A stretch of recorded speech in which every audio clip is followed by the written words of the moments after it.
ja see on kummardus kunstiõpetajatele, kes on Jakobsoni kooli ajalooga seotud olnud ja kes on Jakobsoni koolis õpetanud. Ja meie mõte on ikkagi see, et tuua õpilasteni, ka tänaste õpilasteni ja endiste õpilasteni seda mõtet, kui palju üks õpetaja muudab tegelikult elusid ja mõjutab. Ja need inimesed, kes siin seinal on seda kindlasti teinud, keegi selles ei kahtlegi. Ja mina ei ole kõige tähtsam selle kunstikoridori juures, vaid kõige tähtsam on loomulikult Rein.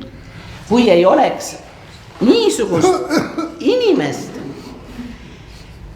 minu meelest, et ta on ikkagi unikaalne, mitte meie kooli ja mitte isegi Viljandi, vaid ta on ikkagi Eesti, terve Eesti kultuuri looliselt nii tähtis, et see on korvamatu, tähendab vähe tähelepanu pööratus sellele. Viljandi muuseum andis meile neid pilte lahkesti kasutada, mis on seal seina peal väljas, kus on siis õpetajatest juttu. Ja tegelikult seal seina peal, kui te vaatama hakkate, Vilja pidi sellest ka muidugi natukene rääkima, aga et seal on tegelikult ka väga vahvaid pilte sellest, kuidas näiteks on esimese vabariigi ajal mitu õpetajat korraga koos. Ühel on kogus unikaalseid pilte.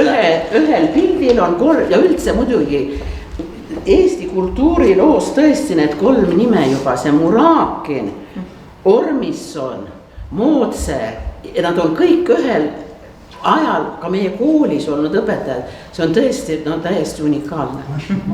No see selleks. Nii. Aga et siis tänasime ära muuseumi. Nüüd kutsume Koko. Jah, Koko, tulge kõik siia.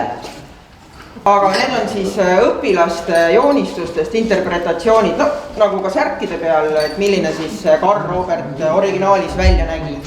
Ja suur tänu sinule.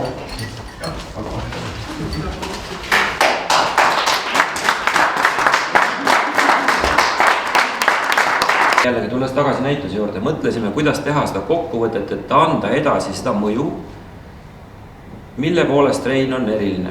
Või see kool, või selle kooli vilistused on erilised, sest ükskõik millist statistikat vaadata noorte arhitektide osas, kes lähevad ellu või hakkavad midagi tegema, siis ei ole teist kooli, mis oleks andnud nii järjepidevalt ja stabiilselt aastate kaupa järjest noori peale, kes saavad kooli sisse, lõpetavad selle ja kes on töökad.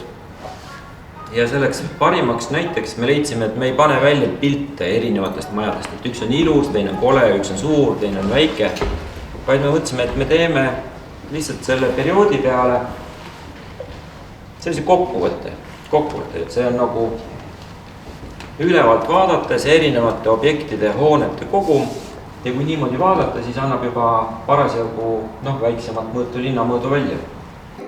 Väga tore on olla siin, väga tore on näha endiseid õpetajaid ja väga uhke tunne on olla Reinu õpilane.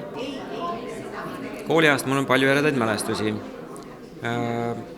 Erilisemad momendid võib-olla, mõned tulevad meelde, on see, et ma käisin matemaatika ja füüsika eriklassis ja mäletan eredalt seda, et ma olin olümpiaadikoondise varumees. Ma ei olnud nagu kõige tugevam matemaatikas, aga olin klassi 6-7 ja hullult tahtsin iga tund joonistada kõiki. Võib-olla sellepärast ma matemaatikas olin keskmiselt hea, sest tehes ülesandeid kiiresti ära jäi mul võimalus natuke joonistada.